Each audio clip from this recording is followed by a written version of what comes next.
there's a lot to say about impact. How many of you came into the design field, if you're a designer or a design researcher, to like make things better, however you want to? Yeah, okay, so why are the rest of you not raising your hands? We can talk about that at the next break, or maybe tonight, or especially if there's alcohol. I think most designers are predisposed to want to make change, and in the past, like when I was brought up as a designer way back when, we were sort of taught to make the world prettier, and there's nothing wrong with that. And over time, we were engaged to make the world maybe work a little better, accessibility and usability, et cetera. But now more than ever, we can't ignore the fact that we have to make change that has positive impact in a lot of different ways. So I'm going to talk really quickly through all of this. There's a lot of ways to make impact. Part of the problem is that we have impact whether we want to or not, and that's unintended impact. And very often, that unintended or unconsidered impact is not good. We make things worse in some ways, even if we're making things better in other ways. So if I had to have one word to describe this whole talk, it would be considered. There are many more things that we need to consider today as designers, as producers, than we were taught to do. I mean, we didn't necessarily sign up for this, at least if you're older than, been in the profession for more than 10 or 15 years. Yet we still have to respond to them. The categories of impact really fall into three things. There's financial impact, and our peers, our business peers, are really, really on top of that for the most part. Then there's the social impacts, and there's so many of those we're not even going to be able to list them all. And then there's the ecological or environmental impacts.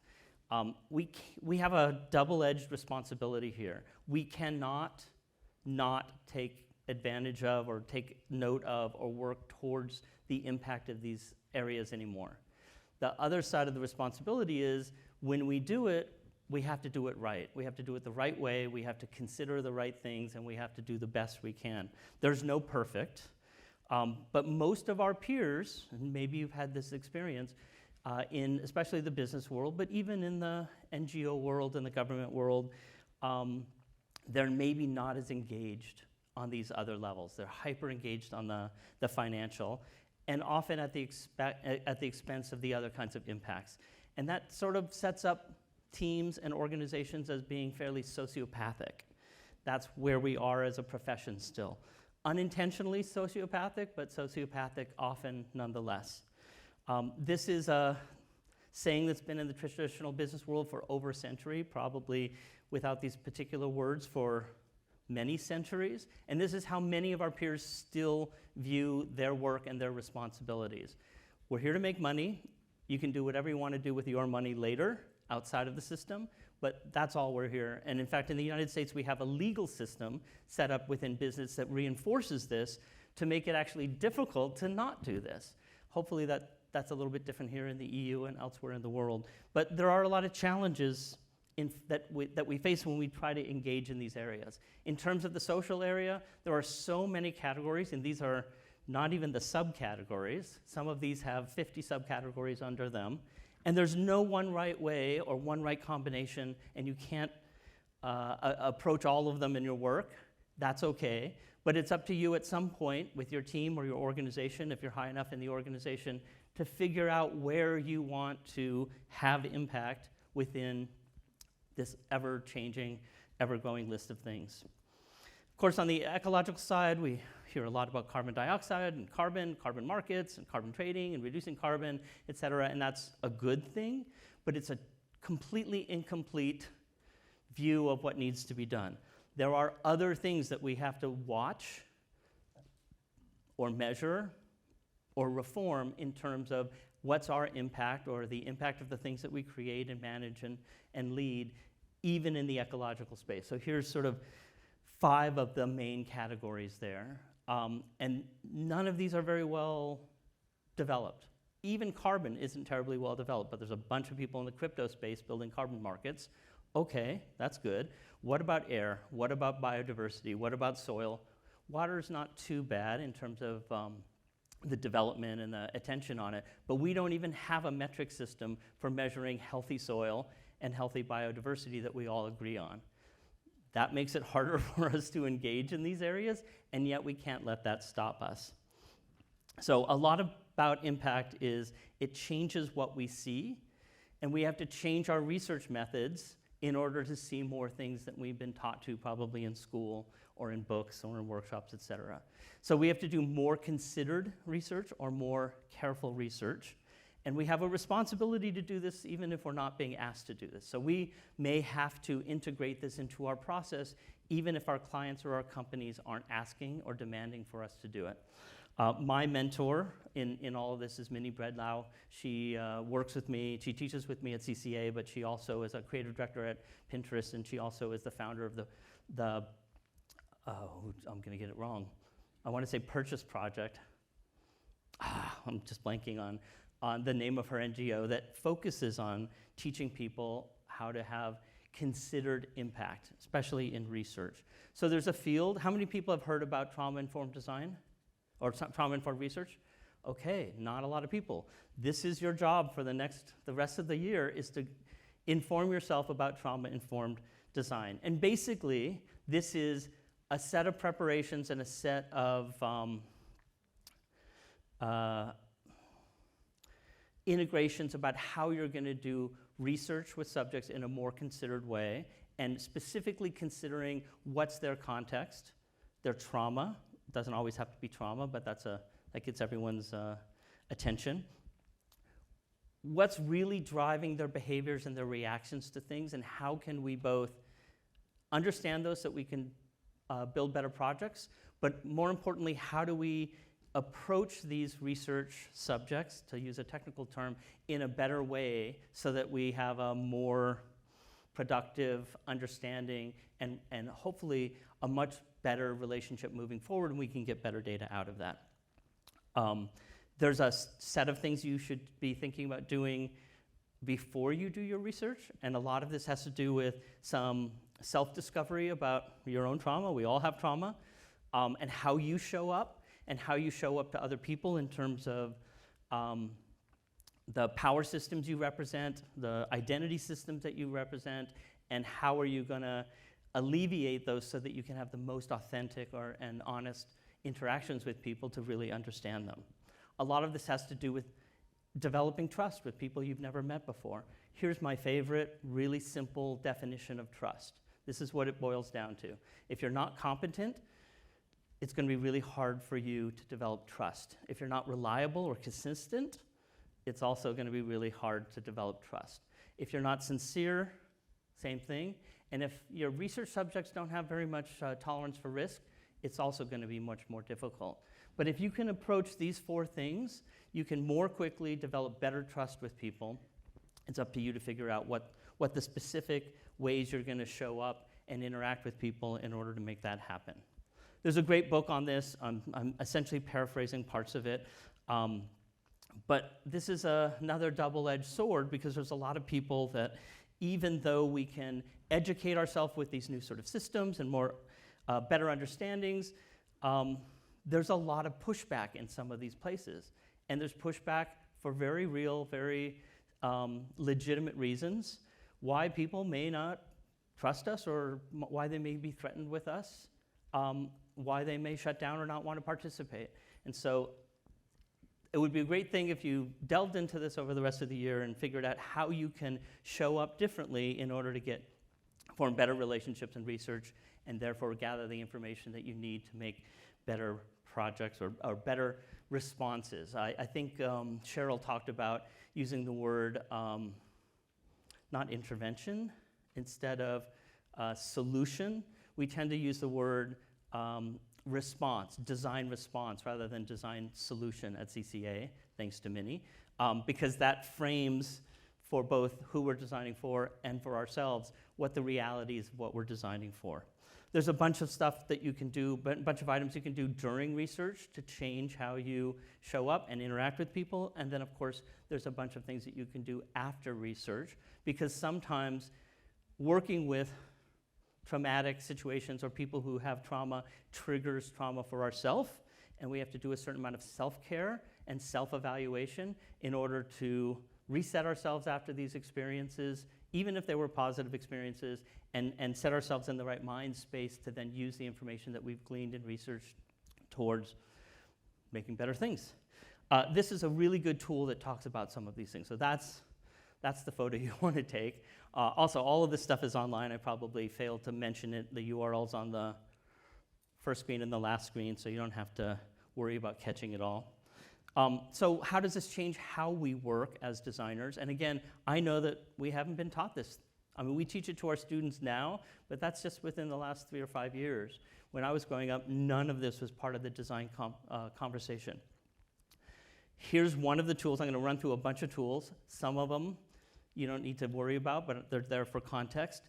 Many of these tools come out of the social change, social equity, NGO world, so we have the ladder of change. We'll talk about this a little bit different, so there's, in just a moment. There's a spectrum of how you can show up and design for or with people, and each one of these divisions, or in this case, these steps in the ladder, has a different set of assumptions and has a different set of effects with the people that you're designing either for or hopefully with. And those levels of participation move between something very transactional, which is what design used to be, right? The designer sometimes literally parachutes into a group of people or into a community and shows up with the solution and leaves it there and then drives out or parachutes out, and that's the extent of their interaction.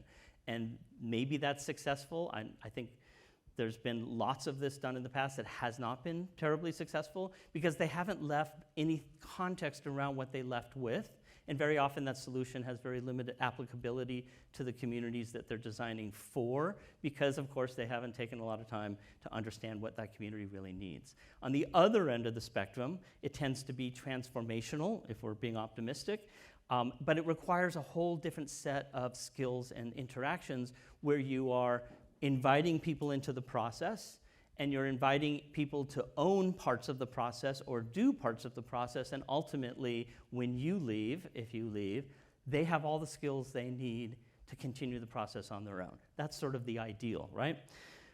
But there's pushback here too. So you've heard of participatory design, especially from Scandinavia. That's where it sort of originated and became really strong. We have co-design. There's now co-production, which is a further transformational engagement from co-design. And all of these things sound great on the surface, but if you haven't done the right introduction into the community, they can rub people the wrong way. And so there's a bunch of, what's the right word? There's a bunch of reactions to even designers that are going this deep in trying to do a better job working with communities. There is a backlash against that that says, why are you asking people to do your work for you? Who are you to show up and be the expert in things? How can you involve people in the right ways, and how respectful are you being, et cetera? So recognize that even though all this stuff sounds great, there are still problems with enacting it that you'll have to deal with on a cultural and a communal level. Another tool that the NGO world talks about is capacity building. So that's the idea that you're designing with people and you're leaving skills behind. You're training them so that they can take over the designs, I almost said solution responses themselves. Again, really good things. I can't, you'd want to do a whole workshop on capacity building. I don't have time to do that here. But recognize that that's part of the design set of tools now and set of processes. Okay. How do we make that change? To talk about design interventions or design responses, we have to rethink new layers around what that response was. So interaction designers often think about the service, the system, maybe it's an event, but what that experience is, specifically in a certain channel, like it's a website, it's an app, it's a interactive spatial solution, whatever. So think about that as being the design response. Now we have layers of things that we need to add on top of it that's also part of our design responsibility, that covers the impacts, that covers these capacity building, and the other needs that if we're going to do a we're going to establish a great relationship with who we're designing for and with, and then we're going to leave them better off than they were when we got there. That requires these extra layers to build on top of whatever the thing is or the experience is that we're going to design. So here's one of my students, a team project around self-driving cars. You know, it looks all futuristic and whiz-bang, that's fine. That's the design response. Now, the rest of the stuff that they have to design covers all these things, right? The negative impacts, identifying the positive impacts. Sometimes they're neutral, but they still need to be identified. And then identifying those problems and what the fix, or the most important, the high priority problems, but also the fixes for them. So it's not enough for them to conceive of a solution or an intervention or a response that drops into the new system. They also have to think about what's the response from the system to this new thing that's entered inside, negative and positive, right? So you have to think systemically in order to be a designer. In fact, design thinking supercharges systems thinking and vice versa. They are absolutely cooperative, combinable, and make you a better designer and make our, you know, systems peers, whether they come out of the NGO world or the policy world or wherever else, makes them better policy and activists and you know, social change experts. This affects brand. This affects every aspect of the things that you've already been trained to design. It just means that we have to ask ourselves, how is the response going to sit with the communities that we're dealing with, and often the other competitors, right? Part of the process for this is we ask them to do a code of ethics. So in this specific situation, what's going to come up that people are going to have to look at and deal with continuously after this response has sort of landed wherever it's going to land? There's another tool called dichotomy mapping. So how do we look at those backlashes, the response to our response? Who's responding in what way? How are they threatened? And if they're threatened, whether they're a competitor or someone else in the, you know, some other stakeholder in the system, how are they going to react? Can we predict that reaction? Can we design for that reaction? Can we design so that that reaction doesn't happen? Because sometimes it's just a perception or messaging issue. There's another tool called immunity to change. I can't walk you through all of these tools. Know that there are tools to help you, though. That's the whole point of what I'm trying to talk about today. Then we come to this issue of measurement. And designers don't care so much about measurement. I mean, I think we all would love that our value is easily measured and proven, et cetera. But most of our peers are really looking for measurement. And when they say measurement, they're really thinking only in quantitative metrics. That's a problem because the value, a great deal of the value that we provide is outside the quantitative. It's qualitative value, which is much more difficult to measure and much less satisfying when we describe that value to our peers who are often quantitative optimizers or other people that look for tangible metrics of success for whatever it is that they're trying to do, which again is probably in that financial impact bubble and not in the ecological or the social impact bubble. In fact, it's very common in business to hear, you can't manage what you can't measure. Turns out you can, but it's a lot more difficult if you're dealing with people that believe that you can't, right? That's story of design's culture. Okay, so there's a lot of ways that we can measure some of these things. If we look at ecological impacts, we have something called a life cycle analysis. This is a very detailed literally atomic sum total of all the impacts that a physical object or a service might have. Engineers do this. They're notoriously difficult and costly, and they don't always give you the answer that you were expecting for the context you assumed. So in 2004, an LCA done on automobiles in the United States said that the Hummer was better for the environment than the Toyota Prius. And they were not wrong. They had an absolutely valuable and valid LCA measurement process, but baked into those are assumptions. The context of what they were looking for had assumptions. We all have assumptions for what we do. And because of those sets of assumptions, turns out the Hummer, in their opinion, was better than the Prius. Well, you could hear the West Coast like go nuts that year, who were all driving Priuses, because this absolutely goes against, common understanding. 4 years later, they redid it. Study, they had slightly different assumptions. Turns out the Prius was better. But the point here is, even when you have a engineering tool that is absolutely quantitative, there are qualitative things built into the context that can give you completely different outcomes. So just because someone has numbers up against you for your,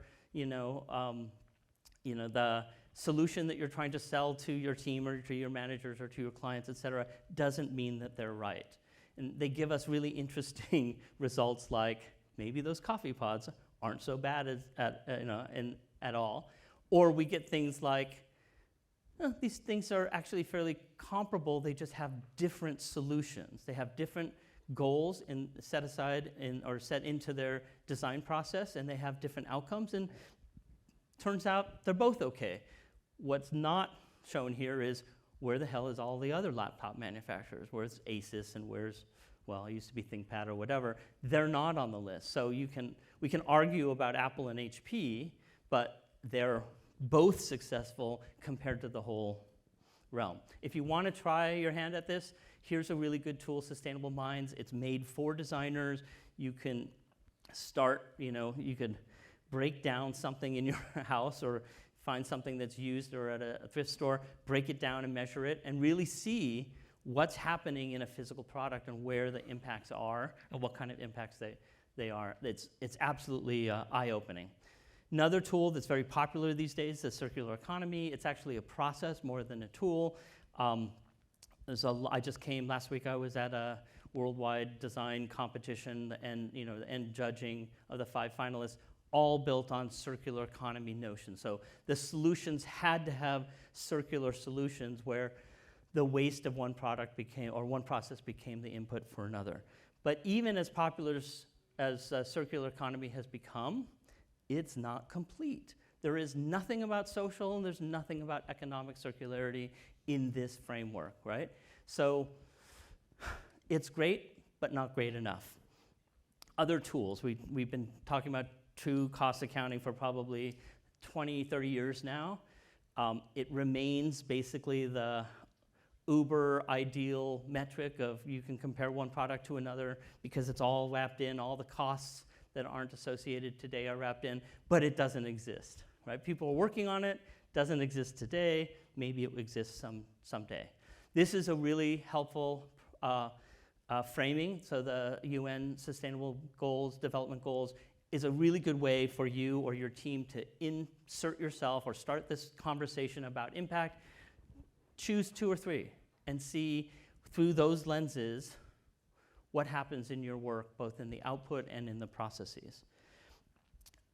You don't have to, do not take a photo of this one because it's old now. It's like 20 years old, but this is how business people started trying to account for or quantify social issues and sustainability in business. They did so you might hear social return on investment, which is a play, an evolution on return on investment, which of course is a well-honed financial goal.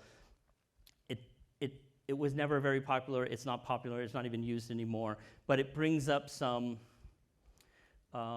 impacts that we need to think about. So beware of the cost-benefit analysis that will tell you the right decision.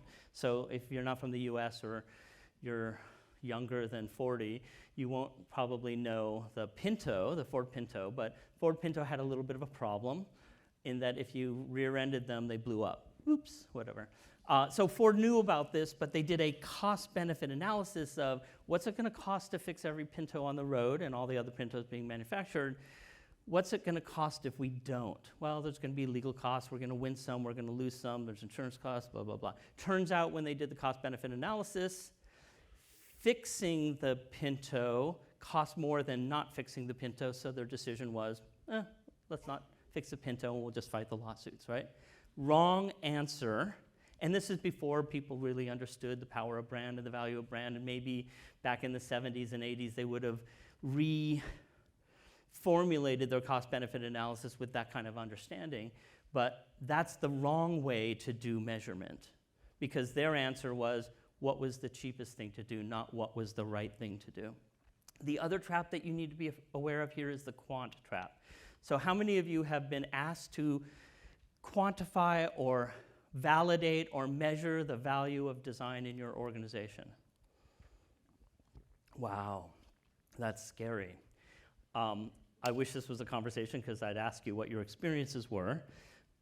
It's a trap that you don't want to let yourself fall into, because the framing presupposes that the measurement has to be quantitative, which means it's all about money. And the reality is most of the most important things in the world, like a beautiful vista or love, are not quantifiable, right? So the moment you put this question and frame in front of or inside the conversation, if you respond to it, assuming the frame, you've already lost, because there's no way you're ever going to beat out the bean counter or the quantitative optimizer in trying to show that design has value even outside of money, right? You can get tricky about it. I'm sure we could tabulate tourist dollars and, I don't know, water value, et cetera, but you're never going to win against a quantitative optimizer who frames everything in money. Okay, social impact analysis, another dead tool. You can see that people have been wrestling with this triple bottom line. How many people have heard of a triple bottom line? Yeah, okay, it's not bad that not many people, because it's not a useful way to do it. It just meant that when things get rough, you ignore the other two bottom lines. So someone created the integrated bottom line, so you couldn't just ignore the other two bottom lines. But even if the CEO or the CFO of a company wanted to do this today, there are no systems, no templates, nothing that would allow them to do accounting in this way. Therefore, it's not a very useful tool. So right now, this is the most useful tool that comes out of the NGO and the social change space. Basically, it's a process for sort of showing your work about how you're going to make change and how you think that that's going to play out. It's a thinking tool. It's not a solution tool, because it doesn't mean that it's going to happen this way. But at least it's asking us to consider these things and work towards them and design around them. So hopefully whatever the output is going to be as close as possible to this, and still better than what you would end up with if you had no theory of change. I have a sustainability scorecard that if you want to get into sustainability, it's a quick way to do it. That's on my website. I'm helping a team right now work on an ecological benefits marketplace that takes all 6 of those elements and finds a way of helping specific industries measure their benefits, not just their negative impacts. And then last, I want to talk a little bit how to do this strategically. So I said systems thinking and design thinking supercharge each other. Strategic thinking supercharges the other two as well. In fact, I don't think that you could really create powerful solutions or powerful design responses if you haven't engaged at least those 3 things, if not a couple other things. And the military usually frames strategy as situational analysis or awareness, and operational analysis or awareness, which is basically saying, what's the situation, what's the context, what's really happening here, and marrying that with what we know about how things work. So in this case, to put it in impact terms, who are the players, who are the stakeholders, what are their feelings, thinkings, doings, priorities, goals, desires, everything about design research. This is why design research is so critical to strategy. And then how does impact work here? How does the industry work? How do people work? How do they respond to things? This is everything about setting priorities, analyzing capabilities, and developing sort of an operational strategy that includes things like partnerships and business models, et cetera. So when you build strategic thinking into your design thinking, you have a set of stakeholders that you need to analyze. And the first thing you want to do is then sort of knock out the ones that really don't apply, because that's a superset. You have to be careful that they really don't apply, because it's easy to ignore them all and say they don't apply, because that's what we do right now, because we don't look at it at all in these terms. And then you can build a value map after your research that fills in and identifies where are the opportunities, where are the threats in our ecosystem, in our stakeholder ecosystem, which is to say, where are our potential partnerships, and who's gunning for us if we don't design a response that they like? Who's going to, where's the NGO that's going to try to knock out Nike on worker conditions, et cetera? We need to look at trends as well. These are just as important to understanding the situation, and integrate that all into our strategic decisions, into our design response. And I know that that is a lot of work, and most of you probably never encountered any of this at school. You probably don't encounter a lot of it right now in work. So I built a tool for you to help keep it all collated. This is a tool that's live. Don't go there until after June 1st, because it's getting revved over this weekend. And the last thing I wanted to share with you is how this engagement with impact can impact you, how it can change you. One of my favorite people in this industry, Brenda Laurel, talks about grand strategies, because she keeps getting asked by people in industry, well, I really care about these things and the company I'm working for doesn't. What do I do? Do I just leave and go to another company? And she talks about, no, find the grand strategy that encompasses both what you want to achieve and what they want to achieve. And you can't always do this. Some companies are just not set up to respond this way. But very often you'll be able to solve your client or your company or your organization's goals and yours at the same time, simply by framing whatever it is that becomes the umbrella over them. In the sustainability world, sustainability does not sell very well as a concept, but efficiency does and risk mitigation does. So you can achieve your sustainability goals and making the world better just by calling it something else and referring to something that other people care about, and voila, you've achieved their goals and yours at the same time. Hopefully, if the only thing you take away from this, and this is the last thing, is that those grand strategies are out there for you to discover. Okay, that's all I have time for. This is the, that's the screen to take a photo of, because the URL's there for all the slides, et cetera. Thank you very much.